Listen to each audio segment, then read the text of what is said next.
Hello students, आज हम करने जा रहे हैं रियल नंबर्स चैप्टर 1 एक्सरसाइज 1.2। तो इस वीडियो में हम इस पूरी एक्सरसाइज को कवर करेंगे। इससे पहले हमने एक्सरसाइज 1.1 की थी। अगर आपने मेरा लास्ट वीडियो देखा हो तो उसमें हमने यूक्लिड्स डिवीजन एल्गोरिदम पढ़ा था, कैसे हमने उसे अप्लाई करके HCF फाइंड आउट किया था 2 नंबर्स का। अब यहाँ हम नेक्स्ट एक्सरसाइज में प्राइम फैक्टर्स फाइंड आउट करने जा रहे हैं नंबर्स का। ठीक है, तो अभी हम क्वेश्चन 1 ले रहे हैं। क्वेश्चन 1 में 5 पार्ट्स हैं। मेरा जो मेन मोटो रहेगा वो होगा आपको कंसेप्ट क्लैरिटी देना। अगर आपको कंसेप्ट समझ आ गया तो आप कितने भी क्वेश्चंस इजीली कर सकते हो। तो क्वेश्चन 1 में 5 पार्ट्स दिए गए हैं। इसमें से फर्स्ट पार्ट मैं आपको करके दिखा रही हूँ, बाकी 4 आपको ट्राई करने हैं।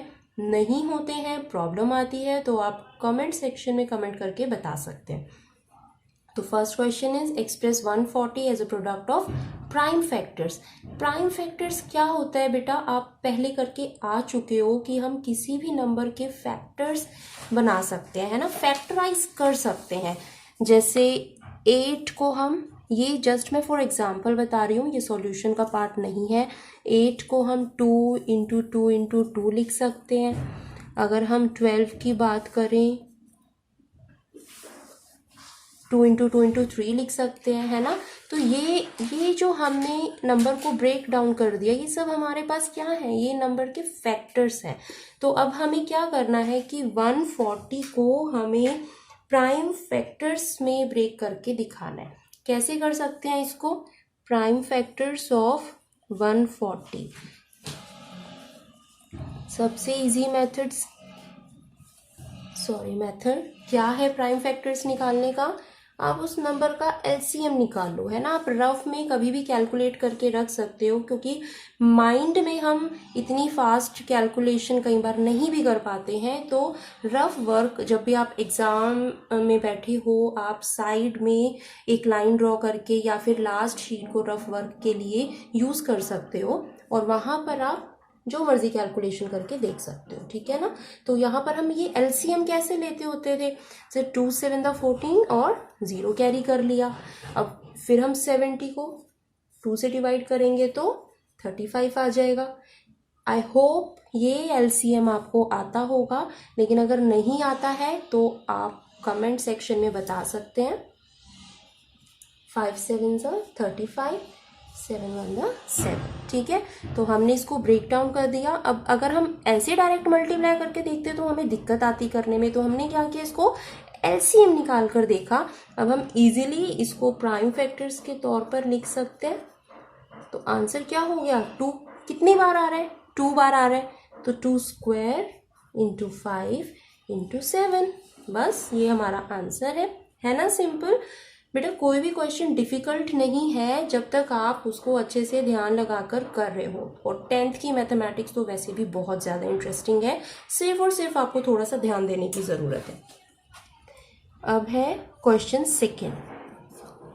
क्वेश्चन सेकेंड में हमें गिवन पेयर्स के LCM and HCF find out करने हैं, और उसके बाद हमें वेरीफाई भी करना है that LCM into HCF equals to product of 2 numbers. तो वो सेकेंड पार्ट को हम बाद में देखेंगे, पहले हम फर्स्ट पर आते हैं। प्राइम फैक्टराइजेशन के थ्रू इनके LCM और HCF को फाइंड आउट करने हैं। पहले तो इनके प्राइम फैक्टर्स निकाल लेते हैं। प्राइम फैक्टर्स ऑफ 26 कैसे करोगे, वैसे तो सिंपल है, 2 इंटू 13।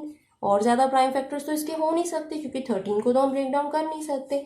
फिर भी आप अपनी कन्वीनियंट के लिए इसे भी साइड में प्राइम फैक्टराइज करके देख सकते हो, ठीक है। अब 91 को सॉल्व करते हैं। Prime factors of 91 equals to, 91 किसकी टेबल में आएगा, 7 की टेबल में आ रहा है, तो इसे हम कैसे लिख सकते हैं, 7 इंटू 13। अब हमें क्या निकालना है, LCM ऑफ 26 एंड 91। LCM का क्या मतलब है बेटा, LCM means least common multiple, यानी कि दोनों के अंदर जो नंबर आ रहे हैं आपको दोनों को इंक्लूड करना है। क्या क्या आ रहे हैं इनके प्राइम फैक्टर्स में, एक तो 2 आ रहा है, 13 दोनों में आ रहा है, उसे हम 1 टाइम ही लेंगे, और 7 भी आ रहा है। ठीक है, तो इसे मल्टीप्लाई करके जो आएगा वो हमारा आंसर है।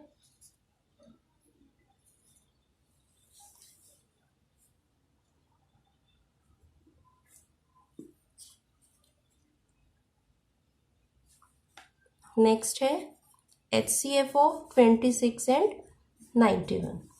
तो HCF के लिए हमें क्या करना है, जैसे कि हमने फर्स्ट एक्सरसाइज में पढ़ा था, HCF means highest common factor. अब दोनों नंबर्स में देखो हाईएस्ट कॉमन फैक्टर कौन सा है, जो हाईएस्ट हो और दोनों में कॉमन भी हो। तो मुझे तो यहाँ पर 13 ऐसा नंबर दिखाई दे रहा है जो हाईएस्ट है, और ये दोनों में आ भी रहा है, तो दोनों का HCF क्या हो जाएगा, 13। ठीक है, आई होप यहाँ तक आपको कुछ कुछ क्लैरिटी आ गई होगी। अब नेक्स्ट पार्ट में हमें क्या करना है कि वेरीफाई करना है that LCM into HCF equals to product of 2 numbers. तो LCM हमारे पास क्या आया है, 182। HCF हमारे पास क्या है, 13। प्रोडक्ट ऑफ 2 नंबर्स हमारे क्या है, 2 नंबर्स 26 एंड 91। ये दोनों इक्वल आने चाहिए। ठीक है, अब या तो आप इसको साइड बाय साइड दोनों को सॉल्व करते चलो, या फिर हम इसको डिवाइड कर लेते हैं LHS एंड RHS में। LHS means your left hand side, RHS means right hand side. ठीक है, तो हम पहले LHS ले रहे, LHS इक्वल्स टू 182 इंटू 13। अब इसे अगर हम मल्टीप्लाई करके देखें, आई होप मल्टीप्लीकेशन का कॉन्सेप्ट सबको क्लियर होगा, इसमें तो कोई प्रॉब्लम नहीं होगी। 2366। और अगर हम RHS को लेकर सॉल्व करके देखें, 26 इंटू 91,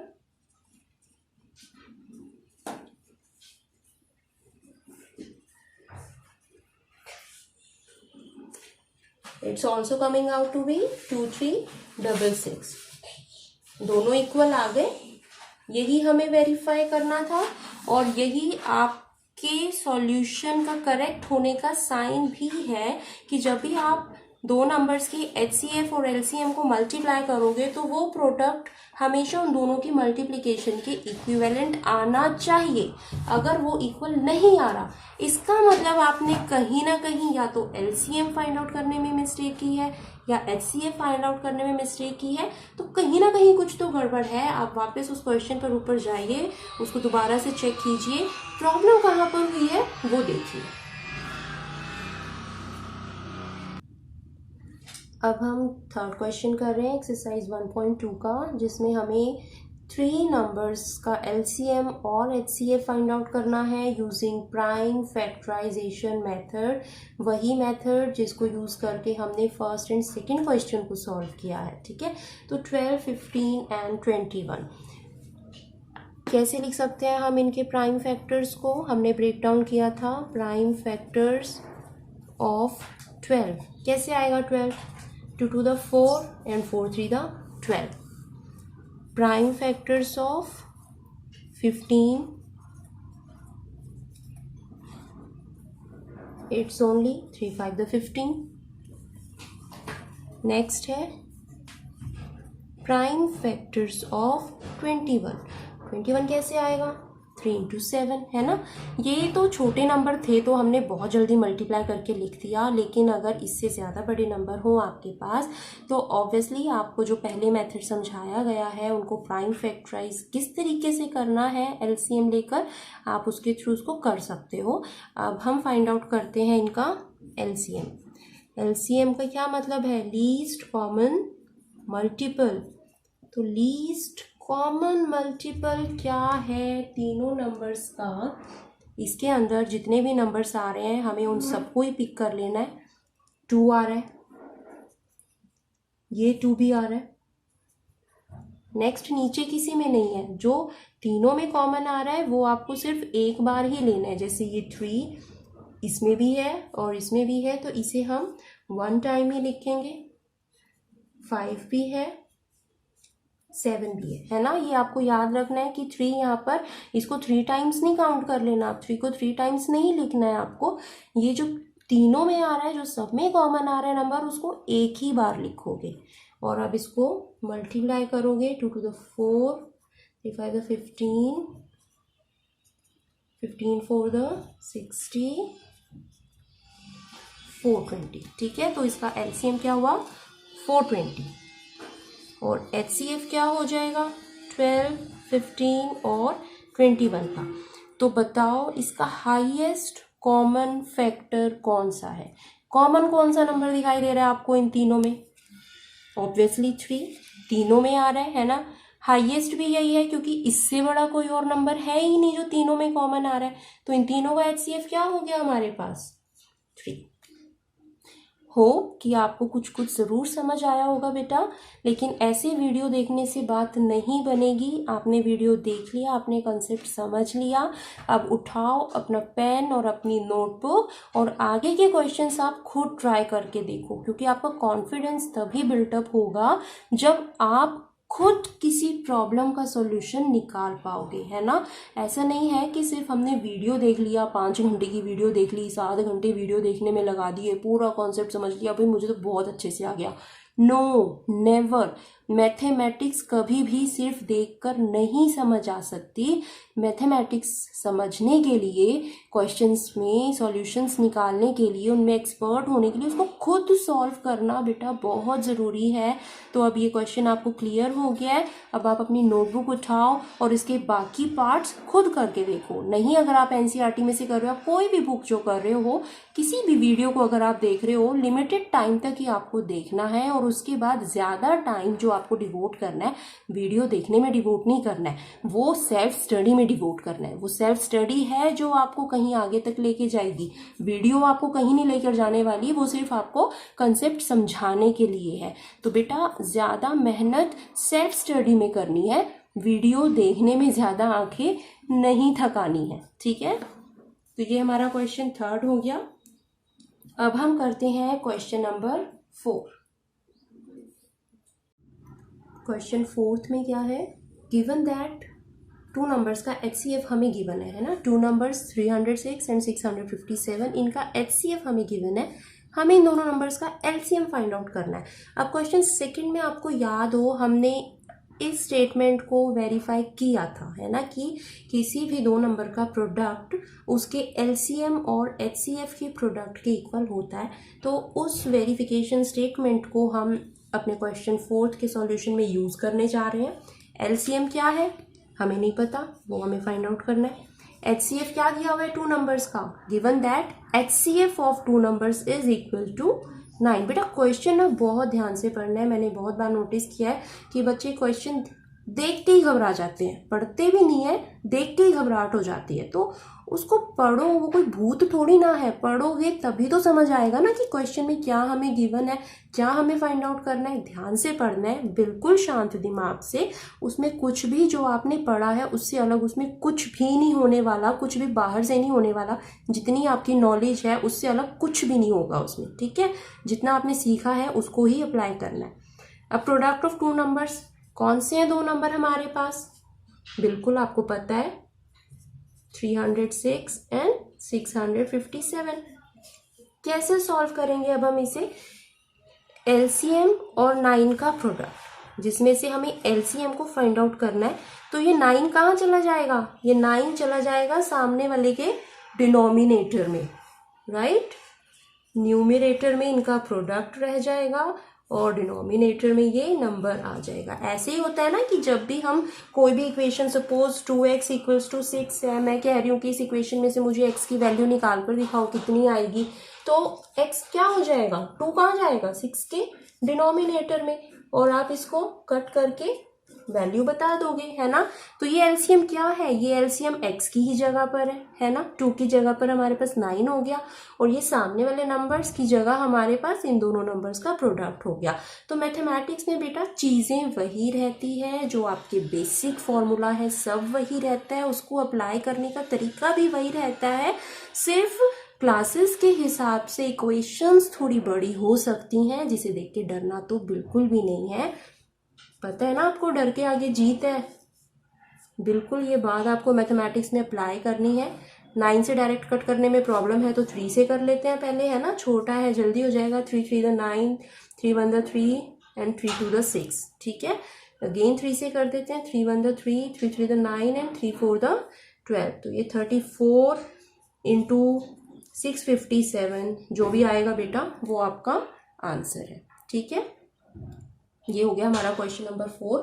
नेक्स्ट है क्वेश्चन नंबर 5। क्वेश्चन नंबर 5 कह रहा है कि check whether 6 raised to the power n can end with the digit 0 for any natural number n। तो मैं इसमें जस्ट आपको एक बेसिक ही समझा रही हूँ कि 6 raised to the power n जो है, हमें चेक करना है कि क्या ये डिजिट 0 के साथ एंड हो सकता है।